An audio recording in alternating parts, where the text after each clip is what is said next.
Incredible story, a 37-year-old Ohio man who came back from the dead. His heart stopped for 45 minutes. The doctors finally gave up, but his son simply would not.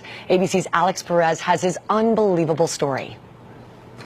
It's the miracle Tony Yali doesn't understand, but will never, ever forget. I never realized anything was wrong. He says his evening 2 weeks ago began just like the rest. I went to bed like normal that night.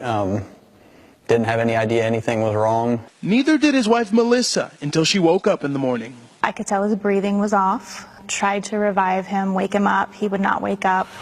In a panic, the family called an ambulance and rushed to the hospital.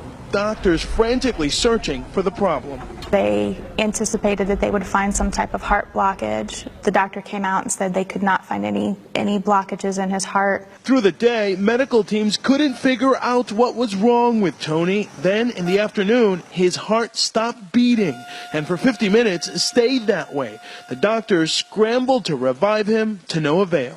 There was no spontaneous blood pressure or pulse. With very heavy hearts, we had to stop, and we pronounced him actually dead. For Tony's daughter, Kirsten, it was simply too much to bear. I felt like a piece of my heart had just been ripped out.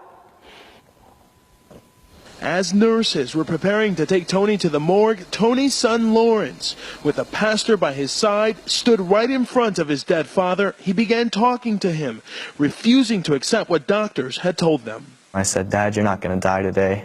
Then came something science can't seem to explain. It took about 3 steps, and my pastor, Paul, he got my attention. He said, "Lawrence, there's a heartbeat." On the lone heart monitor still attached to him, a flutter. Tony's heart had somehow started beating again. The greatest thing in the world is when we were told after he was gone, pronounced dead, that he's got a heartbeat. Even the doctors are agreeing it's a miracle. Tony says he has no memory of what happened. He now has a pacemaker and a defibrillator, but his heart, it seems, normal, especially for a man who appears to have returned from the dead.